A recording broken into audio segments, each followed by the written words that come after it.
materi yang sudah ditonton selama pembelajaran audiovisual ataupun materi-materi lain atau isu-isu lain yang berkaitan dengan kepemiluan, pemilihan kepala daerah, ataupun pengawasan pemilihan ataupun pemilu. Ini bisa dijadikan ruang diskusi dan pembelajaran bersama. Saya harapkan forum diskusi daring ini bisa menggali pemahaman teman-teman peserta SKPP daring tentang materi yang sudah ditonton dan bisa nantinya menjadi kader pengawas partisipatif di Kabupaten Lebak, baik dalam pelaksanaan pemilu ataupun pilkada yang akan datang. SKPP daring ini tidak hanya belajar tentang isu-isu kepemiluan saja, materi yang teman-teman tonton juga ada yang membahas tentang manajemen, ada yang membahas tentang kepemimpinan dan tata negara. Dan saya harapkan ini menjadi bekal pengetahuan bagi teman-teman semuanya, menjadi pemilih yang cerdas, dan nantinya bisa berpartisipasi dalam perhelatan pelaksanaan pemilu ataupun pilkada, baik di Kabupaten Lebak atau di Provinsi Banten, ataupun di Indonesia pada nantinya. Nah, sebagai kader pengawas partisipatif, tentunya teman-teman kader SKPP ini dikategorikan sebagai pemilih yang cerdas, yang bisa menentukan pilihannya berdasarkan preferensi sendiri, dan berpartisipasi dalam tahapan pelaksanaan pemilu ataupun pemilihan. Tidak hanya sekedar datang ke TPS, tapi juga mengikuti proses pemilunya dan mengawasi proses pemilunya. Tahapan pemilu diawasi, kalau kemudian nanti ada pelanggaran, kami harapkan teman-teman ini bisa menjadi mata dan telinga bagi Bawaslu, sehingga setiap pelanggaran pemilu ataupun pilkada bisa disampaikan kepada Bawaslu dan nantinya ditindaklanjuti sebagai sebuah temuan oleh Bawaslu. Selain itu tentunya kami berharap teman-teman SKPP daring ini juga atau kader pengawas partisipatif daring ini juga nantinya bisa mengawasi kinerja Bawaslu itu sendiri. Sehingga kami sebagai penyelenggara pemilu yang ditugaskan untuk mengawal dan mengawasi proses pemilu dan pemilihan juga diawasi oleh masyarakat, khususnya oleh teman-teman SKPP daring. Sehingga tugas kami sesuai dengan aturan dan perundang-undangan. Semoga seluruh materi yang menjadi pembelajaran, termasuk diskusi dan sampai nanti di tahap ketiga yaitu ujian online atau ujian daring pada tanggal 17, semuanya bisa dilalui dengan baik oleh rekan-rekan semuanya, dan semoga ini menjadi ilmu yang bermanfaat. Itu mungkin dari saya. Terima kasih, selamat berdiskusi, selamat belajar, dan semoga bisa mengikuti sampai akhir, sampai nantinya mendapatkan predikat sebagai peserta SKPP yang lulus, diwisuda oleh Bawaslu RI, dan mendapatkan sertifikat yang ditandatangani oleh Ketua Bawaslu RI. Demikian dari saya, terima kasih. Assalamualaikum warahmatullahi wabarakatuh. Waalaikumsalam warahmatullahi wabarakatuh. Saya izin tidak bisa sampai selesai mengikuti kegiatan diskusi daring ini, karena pada waktu yang bersamaan saya juga ada diskusi online dengan teman-teman Bawaslu dan KPU Provinsi. Jadi saya mohon izin kepada teman-teman Bawaslu Kabupaten Lebak dan seluruh peserta SKPP daring Kabupaten Lebak. Ya Pak, untuk acara dulu Pak. Oh begitu ya? Ya Pak. Tadi belum dibuka oleh ketua? Belum, Bapak aja, Pak Ketua langsung menyampaikan materi dan tupoksi ini sama pimpinan yang lain, Pak.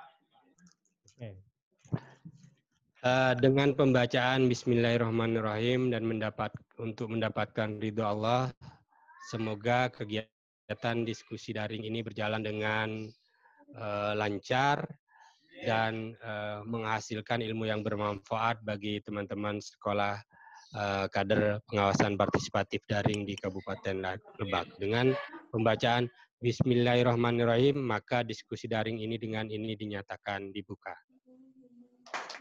Terima kasih. Terima kasih, Pak. Izin ya. Ya, Pak. Izin ya. Ya, Pak.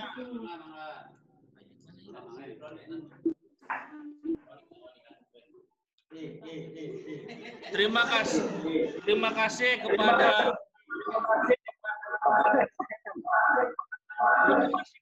pimpinan Bawaslu Provinsi Banten, Pak Samani, yang sudah memberikan sambutan arahnya sekaligus membuka. Yang selanjutnya sambutan kepada Ketua Bawaslu Kabupaten Lebak sekaligus menjelaskan sekilas tentang Bawaslu. Kepada Pak Odong Hudori, waktu dan tempat disilahkan.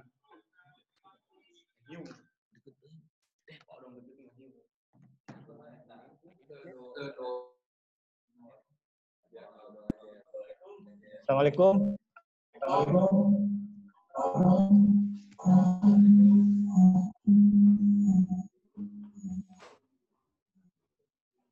Bisa dengar suara saya?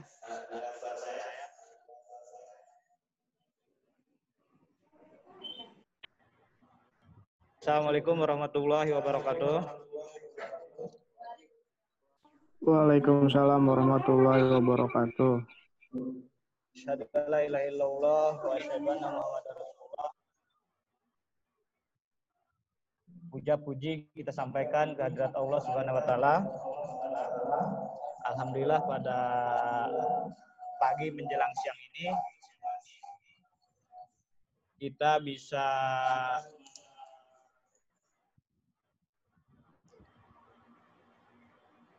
berkumpul bersama, kalaupun via daring.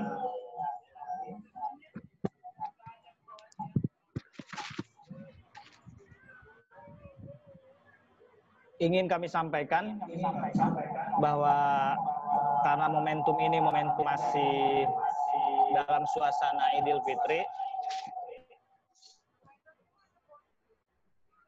yang pertama, kami keluarga besar Bawaslu Kabupaten Lebak mengucapkan minal aizin wal faizin, mohon maaf lahir dan batin. Teman-teman, alhamdulillah, kalaupun kita belum pernah ketemu secara langsung,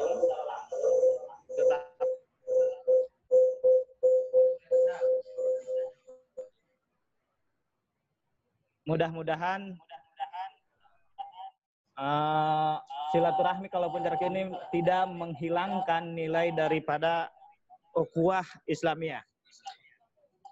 Yang pertama, kami ucapkan selamat bahwa di antara pendaftar dari 69 ataupun dari pendaftar yang begitu banyak, teman-teman terpilih menjadi ataupun bagian daripada peserta yang lulus masuk ke sesi diskusi bersama ini.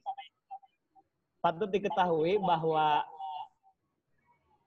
sekolah kader partisipatif ini tujuannya tiada lain untuk meningkatkan peran masyarakat dalam proses pengawasan, baik itu dalam pemilihan ataupun dalam pemilu.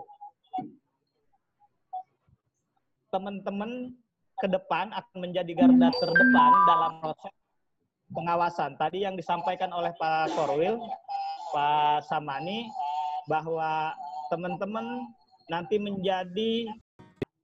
Ya, saya menarik pertanyaannya, karena pelanggaran itu bukan hanya jatuh kepada peserta pemilu, tapi pelanggaran itu ketika pemilu ada juga yang jatuh pada penyelenggara pemilu.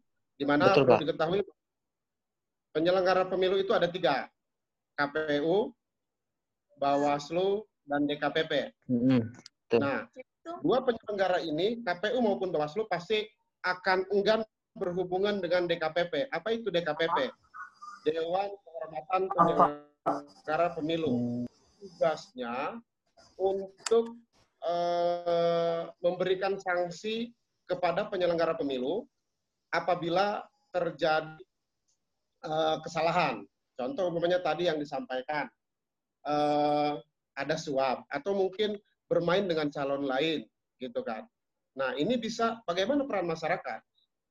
Apabila ini dilakukan oleh tingkatan kecamatan atau tingkatan desa, maka peran masyarakat bisa memberikan informasi, bisa melaporkan kepada Bawaslu di tingkat atasnya, kabupaten. Maka kabupaten akan melakukan menindaklanjuti proses laporan tersebut, dan apabila terbukti, ini sanksinya akan ada beberapa klasifikasi. Kalau umpamanya dia terlibat langsung dengan calon, maka itu bisa langsung pemberhentian secara tetap, gitu. Tapi apabila mungkin ada pihak mungkin tidak disengaja atau tidak terlalu terbukti, ini akan memberikan teguran. Teguran itu ada teguran lisan, ada teguran secara tertulis, peringatan keras gitu bisa dilakukan. Nah, contoh di berita-berita nasional kemarin ada anggota KPU yang terlibat penyuapan. Nah, itu kan jelas itu DKPP berperan, maka DKPP memberikan sanksi berupa pemecatan secara tidak hormat. Begitupun apabila ada anggota Bawaslu atau KPU di tingkat kabupaten yang terbukti melakukan kesalahan atau menerima imbalan dari salah satu calon. Ini dilaporkan ke DKPP.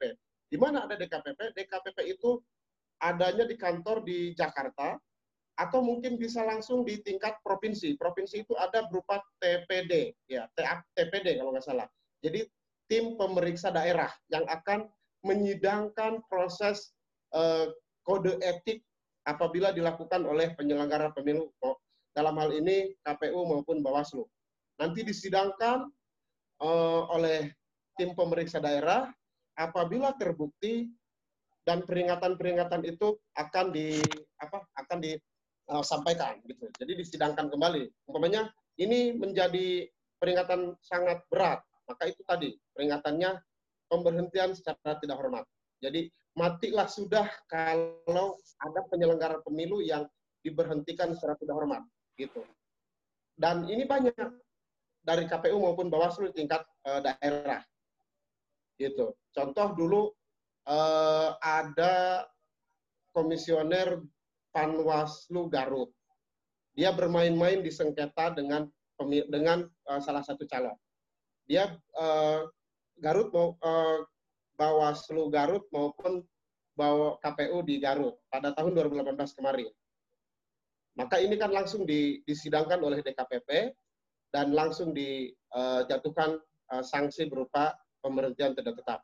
Jadi ini juga warning kepada kami, dan silahkan masyarakat umumnya pada Kabupaten Lebak untuk mengawasi penyelenggara pemilu, dalam hal ini KPU maupun Bawaslu di tingkat Kabupaten Lebak, apabila ada hal-hal yang mungkin itu dilakukan oleh penyelenggara pemilu, ini bisa langsung disampaikan kepada Bawaslu di tingkat yang bisa di Bawaslu provinsi atau langsung ke DKPP pun bisa, gitu. Mungkin itu. Siap.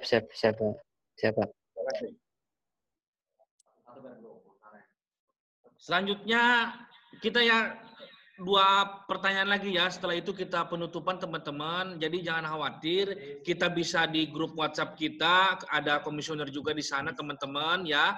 Kita bisa dilanjut di sana. Yang jelas teman-teman itu teman-teman sudah mengajukan pertanyaan juga, itu sudah menjadi poin ya untuk dicatat oleh kita semua di sini. Selanjutnya Anton, silakan Anton. Baik Pak, Assalamualaikum warahmatullahi wabarakatuh. Pertanyaan saya Pak, halo, dengar nggak Pak? Halo?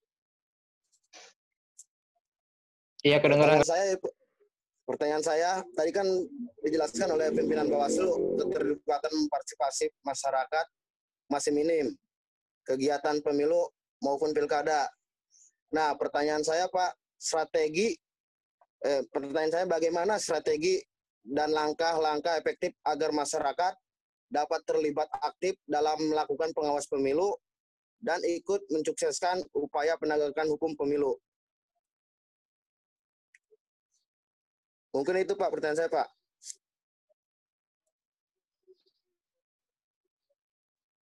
Nggak kedengar Pak? Halo?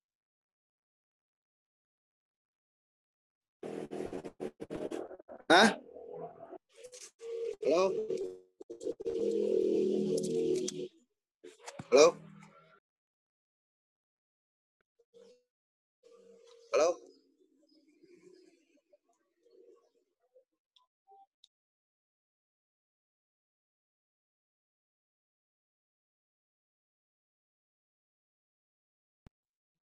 Oke, terima Ya, kasih. silakan dengarkan teman-teman, Pak Denny akan menjawabnya, silakan. Bisa didengar? Pak, bisa Pak. Bisa. Oke, terima kasih Pak Anton.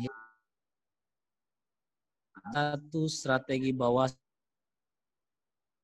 partisipatif itu salah satunya kita pendekatan terhadap masyarakat.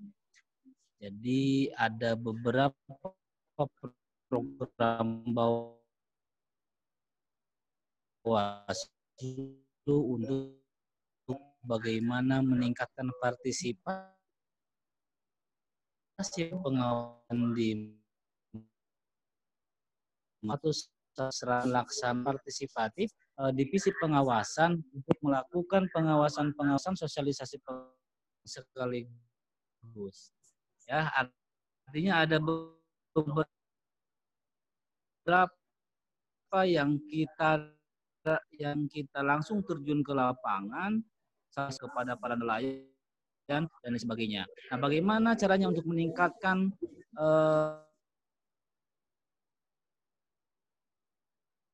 partisipasi terhadap masyarakat? Lanjut ya. Ini sebenarnya ada beberapa dari komisioner yang lain yang lebih berkompeten dalam hal ini, terutama di bidang pengawasan ya. Karena memang di bidang pengawasan itu langsung mengawasi baik secara teknis maupun non teknis sesuai dengan peraturan perundang-undangan di Bawaslu, baik peraturan PKP maupun Perbawaslu. Tapi ini hanya salah satu strategi bagaimana kita meningkatkan partisipasi masyarakat untuk meningkatkan pemilu itu. Ya salah satunya kita melakukan sosialisasi. Yang dilakukan oleh Bawaslu Kabupaten Kota se-Banten ya itu bervariasi. Yang jelas kami turun langsung ke lapangan untuk melakukan pengawasan partisipasi. Nah, kemarin kita melakukan di kalangan-kalangan mahasiswa juga, kita melakukan di sosialisasi di nelayan, kalau tidak salah di wilayah selatan ya kemarin itu. Terus kita melakukan sosialisasi di kampus-kampus dan di masyarakat terutama. Mungkin itu saja ya yang dapat saya sampaikan karena memang ini waktunya yang sangat sedikit sekali. Nanti kita bisa lebih dekat lagi di WA Group, kita bisa lebih berjelas lagi nanti terkait dengan apa-apa yang harus teman-teman sampaikan nanti. Terima kasih. Oke teman-teman, karena memang waktunya sudah habis, kita sudah 2 jam ya, 2 jam. Nanti kita bisa di WA Group dan di sana ada komisioner juga teman-teman.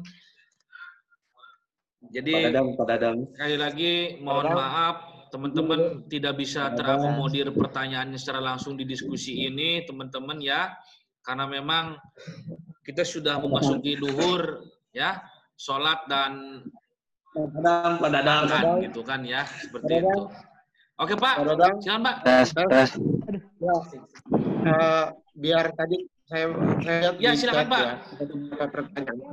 Ya mudah-mudahan diberi waktu ya, karena tadi ini sangat sangat pendek ya, sebenarnya menarik gitu bagi saya bertemu dengan teman-teman kader pengawasan ya. Kami minta tadi masukan dan saran-saran yang baik. Tadi yang disampaikan terkait dengan strategi pengawasan agar masyarakat mau aktif mengawasi, tadi disampaikan oleh Pak Denny beberapa strategi yang kami lakukan.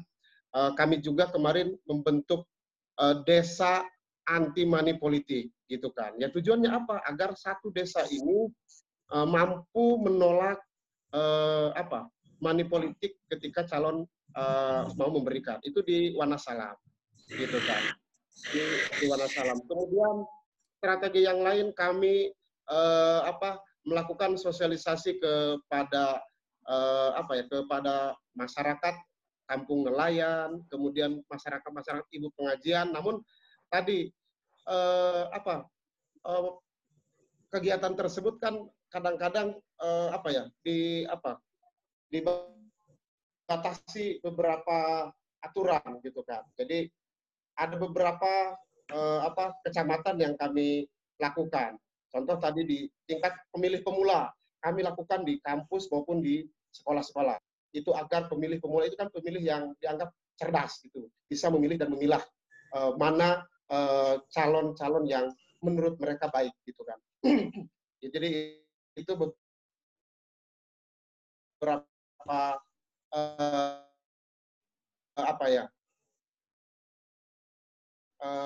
kemudian tadi saya tanya, saya lihat tadi di chat terkait dengan sengketa. Bagaimana sih kalau biar terjadi sengketa? Kalau sengketa itu tidak bisa kami hindari. Kenapa? Kami hanya bisa melakukan upaya kepada KPU karena proses sengketa